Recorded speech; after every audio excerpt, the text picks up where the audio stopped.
In this WrestleTalk news, a botch in the finish of the main event of Dynamite, a WWE star deemed not ready for a major WrestleMania match, and Ollie's review of AEW Dynamite. Support WrestleTalk!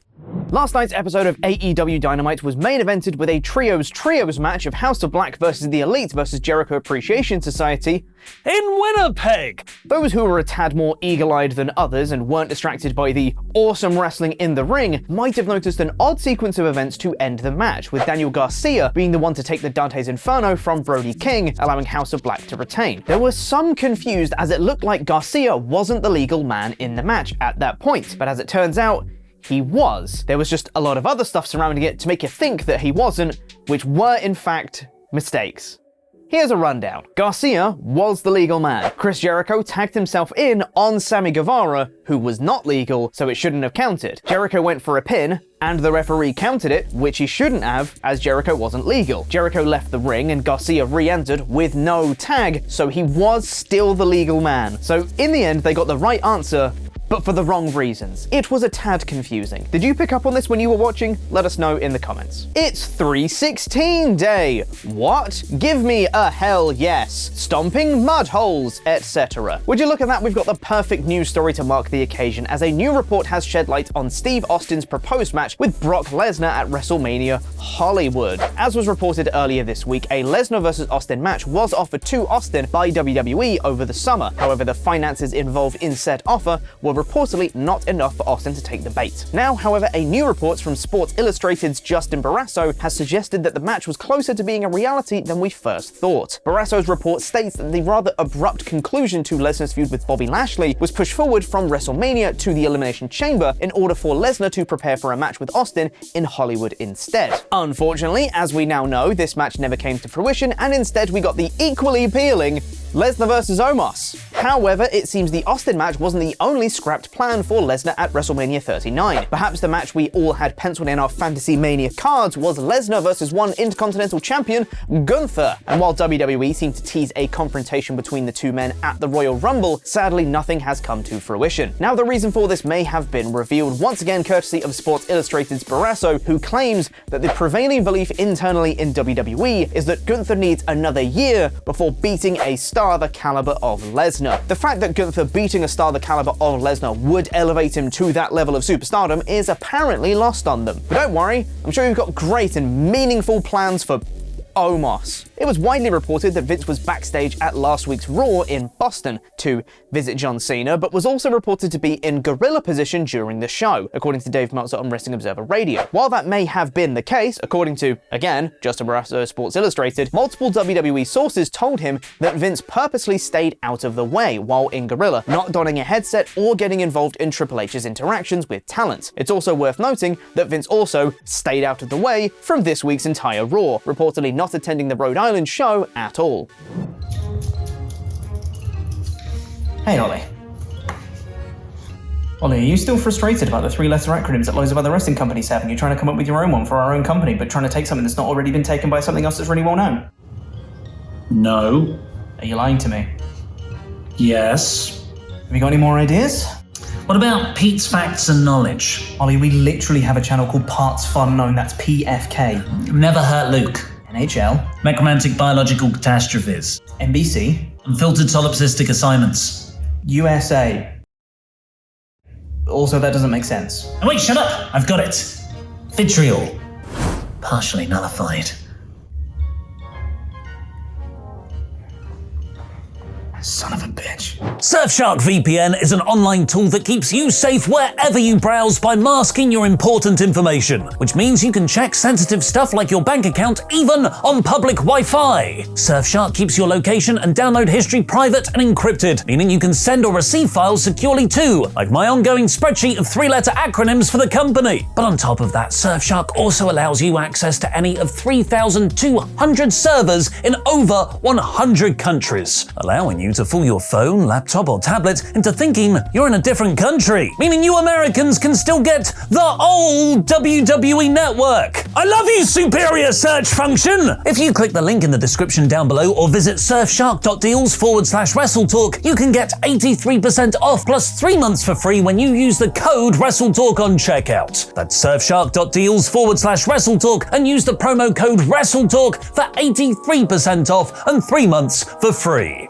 It's Wednesday in Winnipeg. You know what that means. AEW and Warner Brothers Discovery are proud to announce the leveling up of Shazam! Fury of the Gods this week in Winnipeg in about 5 minutes. I don't know if it's actually good or whether I've just been conditioned over 25 years of watching WWE, but hot damn do I love a meaty 20-minute in-ring promo segment to start a show. When it's good. It was MJF's actual birthday, so he threw himself a re-bar mitzvah party, complete with Chekhov's cake, not just getting heat by saying Judaism is the superior religion, but also the far more politically divisive statement that Shawn Michaels was great and Bret Hart was boring. This week, in Winnipeg of all places. This then turned into the most template WWE segment, where wrestler after wrestler after wrestler walks out one after another to declare why they should get a title shot. The only difference from the many other times we've seen this format play out was that it was awesome. It was ingeniously structured around AEW's 4 pillars, with Jungle Boy, Sammy Guevara, and Darby Allin all ruining the bar mitzvah, 4 homegrown young wrestlers who have been with AEW since day 1-ish. And when MJF asked what do they all want, they all awesomely replied at the same time, I want a title shot. Each challenger cut a promo on why they deserve the championship more than Max. Sometimes they veered too much into shoot territory, like Guevara saying he was just brought in to take bumps for Chris Jericho. But they mostly stayed on the right side of kayfabe, with Darby cutting a great speech about how he's never going to start a bidding war because AEW is the only place that will let him be him. MJF expertly ran them all down in reply, saying Darby had Sting, Sammy had Jericho, JB had Christian, Max was given nobody. He's the only one with enough talent that didn't have to go into AEW Daddy Daycare. But in all the bravado, he took off his sunglasses to reveal 2 black and bruised eyes. The effects of not just a 1-hour Iron Man match against Danielson, but also of an increasingly crumbling, fragile ego.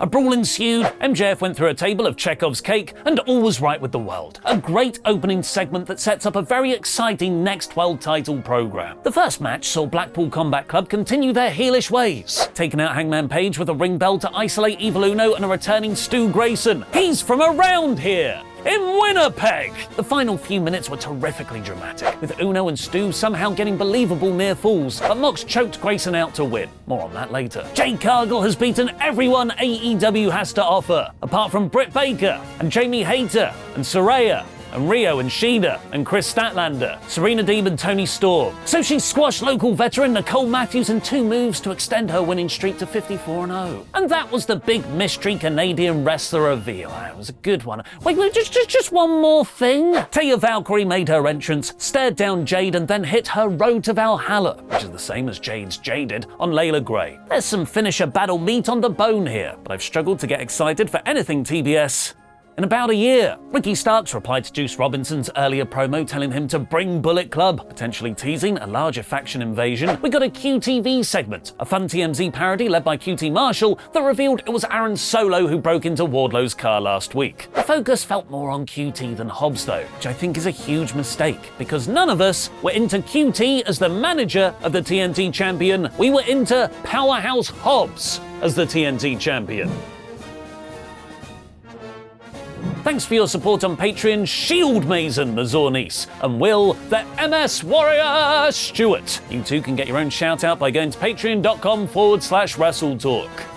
Then it was time for the real most anticipated match this week in Winnipeg as we level up Shazam! Fury of the Gods in a partnership between AEW and Warner Bros. Discovery. Orange Cassidy versus Double J Jeff Jarrett for the newly rebranded AEW International Level Up Shazampionship this week in Winnipeg. As usual with Jarrett matches, the structure was maximum bullshit There was a ref bump, Satnam Singh tried to use the guitar, a second ref ejected Satnam and Sanjay, but Lethal hit Cassidy over the head with the Golden Globe for a great near fall, and Cassidy eventually got the win with the first ref recovered. It's what Shazam Fury of the Gods would have wanted. The Acclaim debuted a new music video, and 2.0 want to feud with them. Tony Storm, Soraya, and Ruby Soho were introduced as the Outcasts. It's like the Outsiders.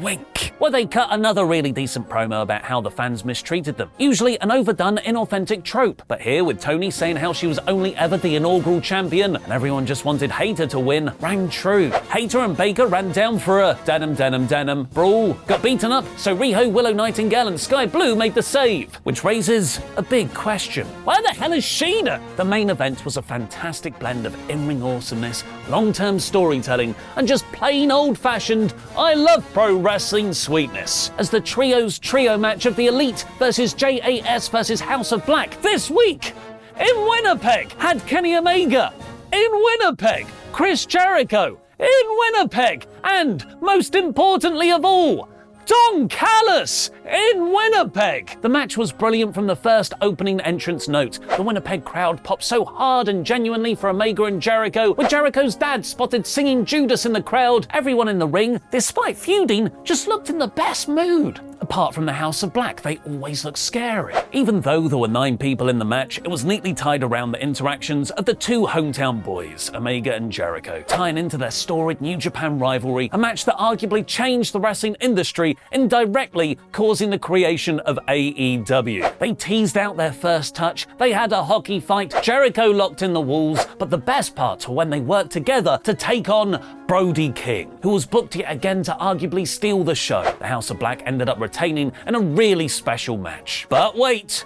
There's more! An interfaction brawl erupted in the post-match, not just between those that had just competed, but Blackpool Combat Club, Hangman Page, and the Dark Order from earlier too. It climaxed with Page in the ring, all alone, with Mox, Claudio, and Yuta lining up on the apron to attack him, when suddenly behind Hangman in slide Omega and the Bucks to back him up. The Blackpool Combat Club retreated, but the show ended just before we saw Hangman turn around to find out why. A fantastic cliffhanger and a much-needed injection of story into AEW, reprising the long-running Elite melodrama that's typically been the soapy, operatic heart of the promotion. I now can't wait for that to be followed up on in 5 months. This week's Dynamite is 88%. Now go watch Luke and I review every WrestleMania in 3 words or less.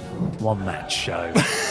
Yeah, right. Sean ruins Mania. Favorite matches ever. Best Austin match. I think it might be his best one ever. Sid himself. Sid himself. There he everybody. did. We Sid locked that himself. in. He really did crap his pants in WrestleMania.